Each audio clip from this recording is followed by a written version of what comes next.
Welcome to the Power of Love show, sponsored by the D.D. Jackson Foundation, where we shine a light on loss and grief and how it impacts our lives. We are here to provide hope, resources, and a community so no one feels alone in their grief. Enjoy the show. Welcome to the Power of Love show, sponsored by the D.D. Jackson Foundation, where we are here to provide hope, resources, and a community so no one feels alone in their grief. We believe that through the power of love, that nothing is impossible with love on your side. I am TJ Jackson, and with me, I have my eldest brother, Taj Jackson. What's going on? How are you, Taj Jackson? Doing great. We are live, of course, on the Power of Love show. So if you're watching us right now, thanks for joining us. This is a very interactive community where you can watch. If you're watching live, you can ask us questions, you can make comments, you can share information. All that stuff is welcomed here. This, again, is just a platform for us to share what we've went through in life, how we've experienced loss and how we've grown from it. Now, as part of the disclaimer, we are not licensed therapists. We're just ordinary people who've experienced loss, and we've been impacted by it, and we've learned from it, and we like to share our opinions in an attempt to help you overcome or get through whatever it is that you are going through. Saying that, if you need professional help, we urge you to seek it and to find it. Do not just rely on us. Mm-hmm. Now, today's date is July 8th, and we have a great... 2020. You can say 2020, July 8th, 2020. And we have a great guest joining us. But first, Taj, before we talk about our guests and invite our guests in the show, is there anything you have worth talking about? No. Short and quick. I honestly didn't expect much else from you. But what else? How was your 4th weekend? I mean, I know we're not going to go into each other's. Yeah, I mean, there's fireworks going off all over the area. There's, personally in my backyard, there's coyotes that are, there because there's probably been brought there by the fireworks that were going off a week before.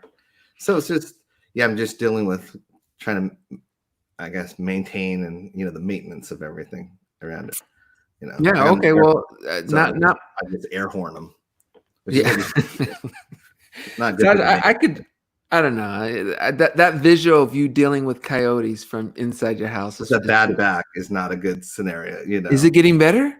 It is getting better. Yes, as you can tell, it's getting better. And so I have a small baseball bat in one hand and an air horn in the other. But there's like multiple ones, so I'm kind of like, at the same time scared if they all attack, then I might have to swing. You'll be fine, big bro. Trust me, you'll be fine. All right, for me, nothing much. Same thing. Got to experience some fireworks. Was trying to getting into a little bit of this lunar eclipse thing that happened on the same day, at least here in America. So that was interesting. But nothing's been going on for me too much either. The same old work, family, life. So with that said, let's get into the show and let's get our guest in. We have a special guest for everyone. It's J.nicole Jones. She is known as the Grief Bully. She's a life-impacting communicator, a podcast host, an author from Lawnside, New Jersey. She has dedicated her life to helping others heal from grief after suffering complicated losses of her own. In 2019, she launched her very own podcast called The Grief Bully. To date, J.nicole has published 3 books: The Grief Bully Journal, Yours Truly, and I am J.nicole, and The Adventures of Graham and Ladybug, which is a rhyming children's book in loving memory of her late grandmother, Margaret Reeves. Without further ado, Taj, let's bring in Miss J.nicole into the show. Yes. J.nicole, how are you? I am doing well, guys. How are you? We are excellent. I love that hat. Is that a yellow hat with the blue heart? Yes, it is a yellow hat with the blue heart. It represents the Blue Heart Gang, which is my community of grievers. So I'm glad you peeped that. It's actually a newer addition to the collection. So cool. Okay, so real quick, I gotta ask. So a community. We're all about building a community. We have a community of our own. What do you mean as a community? So it's basically that's the whole concept. The grief bully was created because it's the thought of together we're stronger and we can fight this together. So instead of letting our grief bully us, we will bully it. So it's something that I came up with, and our community mainly hangs out on Instagram, but we drop blue hearts. So I always post and then I say, drop a blue heart if you feel me. So it just adds in there and shows that community feeling like, hey, I may not have the words, but this heart means say less. I feel you. I understand. I've been there. So that's what our community does. That's awesome.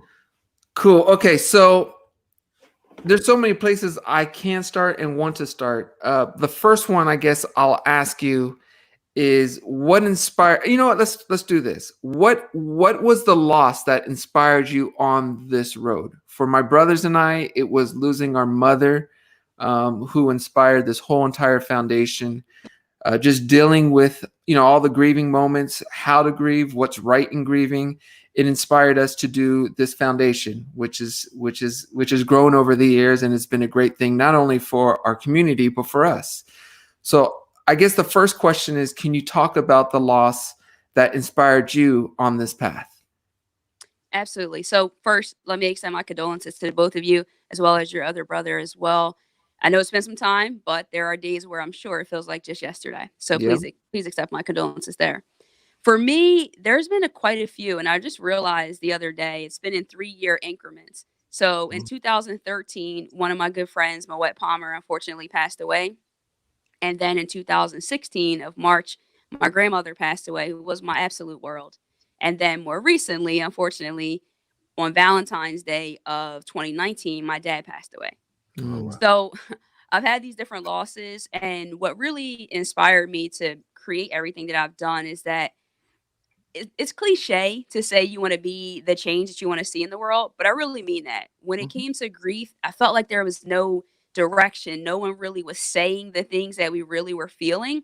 So I'm like, hey, I'm going to be that person. So I started off with my children's book, which was in love and memory of my grandmother. It's a rhyming children's book. She called me Ladybug, and I loved her pancakes. So the episode is, the edition is Pancake Power. So that was important to me to do that. It was something a little lighthearted, if you will, but still allowed me to move in my grief in that way.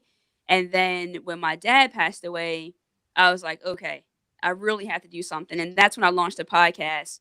And I actually launched a podcast on my grandmother's birthday. So it helped me change what that day could normally be like for me. Now it'll be celebratory because it's the anniversary of my podcast and not just being sad about the loss. So Wonderful. Yeah, I love that. J.nicole, was it scary, like just jumping into writing a book in that way, or is it something that you just felt the urge to do in that way? Because you seem like you love taking control of the situation. Don't let it take control of you. So did you have any fear, or was it something that you were just like, I'm going to change this narrative? yeah, it was something like I'm going to change this narrative. Yeah. I think for me, and I've learned in my journey, is how you do life is how you do loss. And so, like you picked up, I am a person that likes to take control and be in control of things. And sometimes, honestly, I think I'm resilient to a fault. And so I think I just get through. And so it's just another thing for me to accomplish and to do and to move out of that space of the heavy mourning process and just allow myself to move through it. You said the words escaping me, but what did she say, Taj? Something to a fault? Resilient to a fault? Yeah. What do you mean by that? So what I mean by that is resilient by definition is the ability to cope. And for a lot of people, especially in the African American community, and I'm just saying that, or underprivileged communities, you deal with a lot of trauma at a young age. And so it starts to become your norm. And so things that will rattle some people, it probably wouldn't really phase me because I'm like, oh, okay, that's just a part of life. I'm going to keep moving. I have to keep moving. This is just what it is. But it doesn't really allow myself that space to park and really mourn those losses, whether it be anything, divorce of parents or this or that. And you just kind of keep going. It becomes a part of life. And that's what I mean is that it sometimes it's a flaw because I'm not giving myself that space to actually heal. I love that. So that's a great answer. And what's cool is, for me, I immediately thought of my brother Taj, because I've learned over the years of doing this show is that he's felt like he hasn't really been able to grieve properly because he's had to be the tough big elder brother. And I feel like I'm talking for you, Taj. Is there something No, do you want to share any of that? no, I mean, no, that was you hit home for me in that way, because when my mom passed, I just, in my head, I just remember her always saying, "You're the man of the house. You're the older brother." It just kept resonating, but I didn't really get to grieve during that time period. I was so busy, you know, working on funeral arrangements or this or that, and in that way. But it also helped me keep going. But there is a part of me that I've always said on the podcast as well, that I'm kind of hardened in a way, because I didn't get to, go through that grief. That now, like, if the grief was a scale from 1 to 10, I only am capable of a 7 now. Like, it's like, there is no 8, 9, or 10 anymore. It's just, and it keeps going lower with every grief in that way. Like, I don't connect the same way. And I can understand what people are going through, but it's just like, because, especially with Uncle Michael as well, it's just certain things have triggered me to the point where now it's just, I've lost a lot in that way, feeling in that way. So I get that. Yeah, definitely. It's funny because I have a quote that's, "I miss the part of me that died when you did." Mm. And that's what I feel Good I quote. heard you saying right there. Yeah, that's a great quote. And that's exactly, yeah.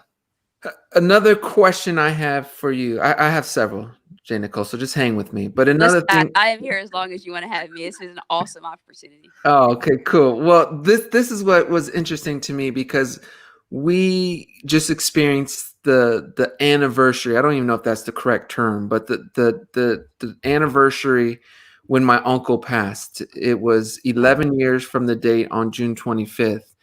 And Taj and I were discussing on a prior Power of Love show about how to kind of reframe your mindset so that you don't lose the day in terms of feeling a day of sadness, but changing it to more of a day of celebration, which I think as the years goes by, it's easier to do.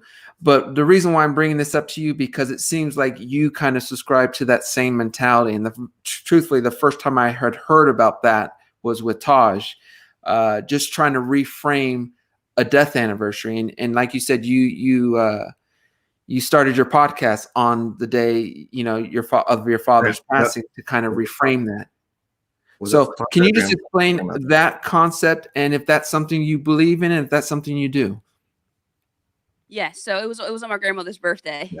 But yeah, Sorry. so no, it's fine. Trust me, I'm not worried about it. My dad's birthday, the day that my dad passed will not escape me, because it was Valentine's Day. So Yeah. Okay. it's like, thank you, Dad. I appreciate this. It was like 1:05 a.m. So it just made it to a national holiday. I was like, thank you. But so yeah, I'm a big believer in reframing, and I think that comes from the concept of learning to grieve well. So it's integrating those losses into your life and not separating the two. And so I don't know that we have to make the day such a big day, whether that be bad or good. So for me, I was saying to myself more recently on Father's Day, hey, it's another day that I have to get through. And I will get through it, but the energy that I put around it, that's going to totally be up to me. But if you're anything like myself and being resilient, you'll find something to say, hey, this is when my uncle passed. And for you guys, obviously it's a lot different because it's on a huge scale that the world is also grieving alongside of you. So I don't know that leaves you enough space to feel how you feel as an individual without taking on everything that's going on in the world. So I think it's a little bit different, but yeah, I'm a big subscriber in trying to reframe my entire grief journey, not just on celebratory days. So I think I know what inspired the grief bully, but I'm curious to know, or I should say, your journey as the grief bully. But I'm curious to know how you came across that name and what exactly that name means to you. So originally, to be honest, and I'm gonna full disclose this with you guys, the grief bully was never intended to be just myself. It was just saying that, hey, the grief bully is going to be this concept, this thought process, the way that we come together again, back to my original statement about being a community and fighting this thing together. But then people started referring to me as a grief bully, and I'm like, no, but I want it for everyone, because I want wellness and healing for everybody. It's just who I am. Then I was like, you know what? It actually is pretty cool, and a lot of people were saying they like the way it sounds, and so I'm like, well, it already has deep meaning. now I'm going to be the grief bully, and I'll be the ringleader. I'll spearhead this and actually encourage others to bully their grief, but I am the grief bully. And to be honest, it means everything to me. It means hope. On my way to this to interview here today, I drove past where my grandmother's grave actually is. I didn't go, but just in that point, and I was able to feel hope. I felt like, hey, I'm I'm really literally going past a place that could be a very dark place, but I'm going to something that's enlightening, which is to come onto this show and to do this. So the grief bully gives me hope, and it allows me to give that to other people through my lived experience. Love it. Yeah. You've written books. You've done a podcast. What is your goal primarily with your books and podcasts, and what can people expect to hear or learn from reading your books? So my books, not saying unfortunately, but not yet. They aren't cover to cover. So my children's book is actually, it looks like this, and it's a rhyming children's book. It's full graphics. So that's just lighthearted and fun, and Mhm. it's a children's book. But I think any person, if you've had a grandmother, you have a relationship with your grandmother, it will resonate with you from childhood. Or to be honest, I was a spoiled adult as well. So I can't just say it was when I was a child. And then my journal actually is a guided journal. So it looks like this, but inside of it, you probably can't see it that well. There's over 50 writing prompts. And what I've heard from the feedback is there's questions that we probably won't ever really ask ourselves unless someone else is asking that. And because Mhm. we're in a society where most people won't ask those questions, right? Because we're talking about grief here, it's awfully taboo. So I wanted to write those questions so that person, the person who's journaling, can feel that connection and actually be able to vent. So I think that's where those two things are. The podcast, I want to see it just continue to grow. I want to have more interviews with, there's so many stories untold because people don't feel like they have the space to do it. So that's my goal for the podcast, is to continue to have it grow. And for myself and the grief bully, I want to travel the world and I want to speak about this thing that most people don't talk about. And I don't want to say it in like a fluffy, frilly, oh my goodness, if you do all of these positive things, that this grief experience is going to become so much better. I want to paint the real picture, like this is hard. Mhm. Grief Mm. is not a problem to be solved. It's something to be carried. It's an experience to be lived through. And so I want to just echo that on as many platforms and stages as God will allow me. I assume the books can be purchased from your website. Yes, they can. Is that the only location where we can find your books so far? No, they are also on Amazon. Okay, cool. But So Amazon. jnicolejones.com, to be honest, it allows you to have it signed by me. So if Oh, you want to cool. have Okay. it signed by me, then you would want to go to jnicolejones.com, and you could have the Grief Bully Journal as well as the Adventures of Graham and Ladybug right there. Love it. Okay, so we and again, I think I mentioned this in the beginning, but if anyone out there has questions for J.Nicole, aka the Grief Bully, go ahead and ask them. This is a great question from Sienna. She asks, J.Nicole, are there any grief-related books that have helped you along this journey? Yes, there are. So one, I guess I'll start more recently, which is the one that's having a great impact on me, is It's Okay to Not Be Okay by Megan Devine. So that book is phenomenal. I would, at any point in your journey, I would allow you, and I'm actually not even finished yet. And I'm Mhm. saying this, I'm at maybe chapter 7, but I'm an audiobook person, so I'm listening to Yeah. it on Audible. Yeah. So that's one that I definitely will recommend. And then I forget the author, but When Bad Things Happen to Good People, Mm. that actually, it actually changed in my framework around life in general and just God and how that plays and doesn't play into everything. So I think that helps. Those two definitely will help a lot. What what would you say is the best thing you've learned in on this grief bully journey that you didn't know prior that you felt that you've learned by doing the journey? I would say to trust myself with my emotions, because with that trust, you can allow yourself to be vulnerable and know that mourning is something that I learned, was that grieving is the inward thoughts in that experience, where mourning is actually the outward expression.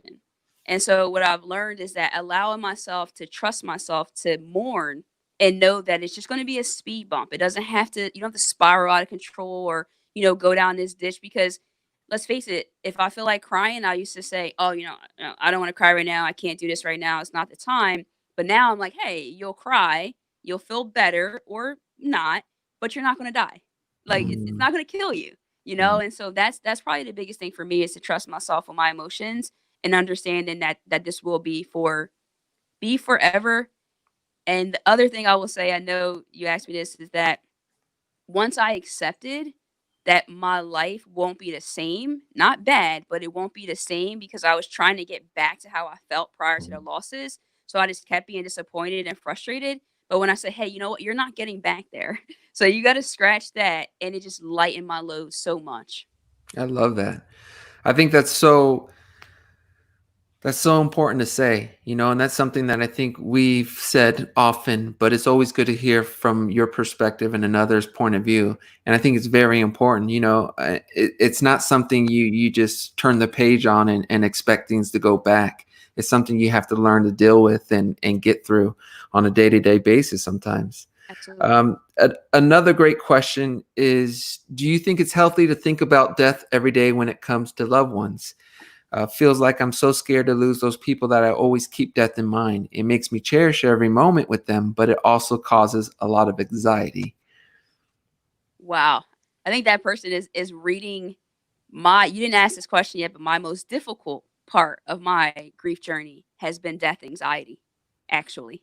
So my own mortality as well as my loved ones. So I Mhm. think it's a point of once you experience complicated loss or you have that loss, it becomes real to you that this can happen and you don't want to go to that place again. And so for me, like I haven't even flown on airplanes. So not in my life, but since the passing of my grandmother, it just became like, hey, I'm not on the ground, I'm not in control, and I just have constant fear. Or I hang out with my mother, and I'm like, I love you, and I'm like, oh, is that gonna be the last time? Mhm. It can really do that. So my answer to this person is that I think healthy is what you define it as, but I would not encourage you to shy away or to shelter yourself from an emotion or experience with people because of the fear of them not being here.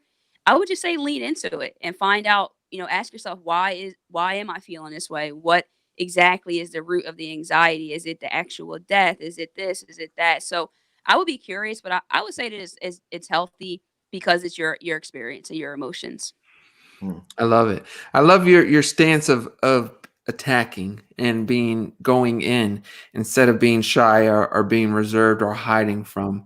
I was a pretty Um, good jump shooter in my day, so I think it has to do with the the basketball player, I basketball love Yeah, it. player that in me. sports, yeah, sports always help in that. What helped you figure that out? What helped you go to that attacking mindset? Because for me, when I and I don't know you too well, but for me, when I think about you talking about being resilient, talking about you keeping everything in or trying to be tough about everything, from switching to attacking, what made you graduate or mature into that kind of a mindset?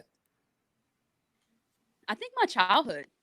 To be honest, I think my childhood is funny because when you're going through those situations, you feel like these are the worst things that can ever happen to you. And then Mhm. you look later on in your journey, you say, hey, wow, that was the best preparation I could have ever had to help me through these moments. Not to say they happened for this moment, but what I took from that. And so with my family, I'm a person that's a doer. I've taken on that. I have codependency issues, if that makes sense. So a Mhm. person with that is I'm mostly on the attack because I'm a protector. I'm a provider. I'm a person that wants to make sure that we're all okay. And so again, how you do life is how you do loss. And that's just kind of always how I've been. I've wanted to protect my mom or my grandmother or, Mhm. my brothers or whatever's going on. And that's just kind of how I am. So I don't know if I have a better answer than that, but it's probably just more so naturally who I am.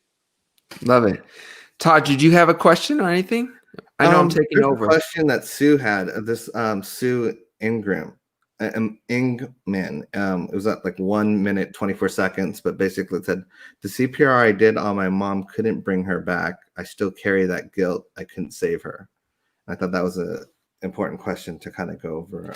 In terms of guilt and any association? Yeah, because I mean that's something that I mean I was the last person to talk to mom, out of us in that way, and she was calling to tell me that she was spending a night at Don's house and all that stuff. And it was late at night and I was tired and I kind of not shushed her off, but I was like, okay, mom, okay, you know, that's fine. You don't have to check in and all that stuff. And I do carry guilt in that way still to this day. Because I was like, what if I talk to her? What if I, you know, there's all that what if, you know, scenario. But what helps me is I always think mom would not want me to carry that guilt. That's the one thing she would not want. And once I turned that corner, it was like, that's not, you know, if anything, she would have took on that guilt. She wouldn't have wanted her baby to take on that guilt. And so that's helped me out tremendously in that way. So do you have any input on that, J.nicole, in terms of guilt, or if anyone out there is carrying guilt from the passing of a loved one? Yes, I think it's all based on perspective, but I totally agree that the if onlys will kill you. So it's one of those things where, again, you have to get to a place of, like you were saying, you know what your mother would have said to you. And so to the person who said that, do you think that your mother would blame you, or that that person would think that you honestly would like, if you could really control that, you would have never allowed your loved one to die.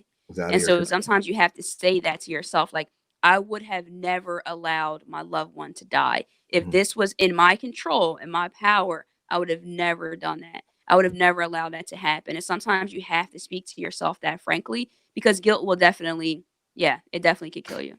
Great point. This is a question from El Hun, and I read it, but it says, I have a song that I've been listening to when I'm feeling sad. It's called It's All Right to Cry by Rosie Greer. Have you heard of that song, J.nicole? If so, I would definitely recommend that song. I haven't heard of it. Have you? I haven't heard. I have not, but I will take a listen to it after this. I'm curious to hear that song now. Yes. Okay. And then I have one more quick question for you is, and then we're going to wrap up. But my question to you is, where do you want to see yourself and the Grief Bully journey go? Like, what's on the plans for you? I love your energy. I think you're a beautiful breath. Taj, help me out. A beautiful breath of, what we're trying to say. Breath of fresh air. Is that the way you would say though? Beautiful breath of fresh air. Yeah. Whatever. You are, I think, a relief in terms of this community. I just think you're a voice that's needed. You know, you're very relatable, and you're very open and honest and authentic. And I think it's so great what you're doing. So I'm curious to know what's next for you and your Grief Bully journey. Thank you for that. I appreciate it. And it means so much coming from you both. So I would say for me, again, I really want to, and I just mean this, I really want to have, so if you notice, I didn't call myself a motivational speaker, because I don't think that I can motivate you through your grief. I can't motivate you through your loss. I think motivation is fleeting, if you will. So it's not something that you just stay motivated every day, right? But I want to have a life impact. So I'm calling myself a life impacting communicator. So whether that's on the stage with one person or millions, I want to do that because it's so important for me to have people know that they are not alone in their journey. And so I want to see my podcast, Lord willing, continue to grow. Maybe it gets picked up. Maybe it becomes like a Red Table Talk type Grief Bully thing. That's definitely a vision for myself to have that. I would also love to have the Grieve and Grow centers, where it's kind of like a hangout, but it's only for like people who are grieving with loss. So it's not in like a clinical place where it's just pathology and medical jargon that is needed. I have a grief therapist. Let's give that disclaimer. But somewhere where you can hang out and you say, hey, I'm not feeling my best. Kind of like an AA, but for grieving people, but in a more chill, my vibe kind of place, if that makes sense. So that's something that I definitely want to have in a nonprofit of some sort. I love that. Okay, cool. Taj, anything else before we wrap up? I already prepped J.nicole that she's going to get up to a minute to say whatever she wants. But is there any other final questions you had? No, before we get to that. This has been amazing. I mean, this has even helped me because I feel like there's a lot that you do that I've done, and didn't know if it was working or not in a certain way. It felt like it was always working, but just it's validation hearing it from you as well, because it was something different that I didn't hear other people were doing. A lot of other people were doing, but this has helped me a lot. So thank you. Cool. So, and as Sienna says, J.nicole's Instagram is I_am_J.nicole. So you can follow her here. I love your vibe, J.nicole. I think you're awesome. Ready? How's your jump shot right now? What's Still- that? How's her jump shot? That's How's a her good jump question. shot? How is your jump shot? It's like riding a bike, fellas. Once you learn, I you just don't want to know. forget. Yeah. Once you learn, you don't forget. I was Yeah, that's all-time right. leading scorer in my high school for 10 years. I'm not afraid of that. So Love if you it. want a challenge, I will get on the plane. No, I I will see in the cure back. my I'm- death yeah. anxiety. Not right Yeah. now, but to come to LA sometime soon, and we can see how that is. I love it. All right, J.nicole, let's do it. 30 seconds to a minute, whatever you wanted to talk about. Let's do it. Awesome. So what I would say first is thank you both for having me. I truly do appreciate that. You are absolutely stronger than you think. You may not feel like it at all times, but please, please allow yourselves to mourn. Allow yourself that space to just go through it. Your grief is as unique as you are, as individual as you are, and don't let anyone tell you otherwise. I would love for you guys to check out my podcast, the Grief Bully Podcast. We currently have 47 episodes to date. Nice. That's on Apple, Spotify, iHeartRadio, everywhere. It's myself on multiple solo rounds, but also telling some stories of other people interviewing that I'm sure a lot of people will resonate with. So definitely subscribe, share, leave a review. I would really appreciate that. Also, you can go to jnicolejones.com, get a copy of either of my books. I will personally sign them for you. And then soon, stay tuned. That's why you need to follow me because these hats are actually going to be available in just a few weeks. So I would love for you to join the Blue Heart Gang there. I hang out the most on Instagram, and I'm there constantly, quotes, videos, just saying what I think people feel and they may not have a voice to say. And so I'm over there making impact. Follow me there at I_AM_J.nicole. Feel free to DM me, reach out to me at any time. And just keep going on your journey. I see you, I hear you. I love it. Well, we are going to wrap up. J.nicole, you are awesome. I love your vibe. I love your energy. And for our community who wants to follow another voice, go ahead and follow J.nicole. She has a great podcast, website with books, and of course on Instagram, as she says, where she's most active. I'm sure it's okay if our following DMs you or comments on your posts. If not, speak now. Because they can follow me, they can DM, they can share constantly because I can't do it by myself, and the following really matters. So I appreciate that. I look forward to it. Cool. All right. We are going to close, everyone. But thank you again, J.nicole, for joining us. On behalf of Taj, TJ, and the entire D.D. Jackson Foundation organization, we hope you guys have an amazing time, amazing rest of your day, amazing rest of your week. Please be safe. We hope you learned something today. I hope you got inspired, and we hope you don't feel alone in your grief. Signing off, TJ Jackson, Taj Jackson, and J.nicole, the Grief Bully. Thank you, guys. Thank you. Love and light, guys. Peace.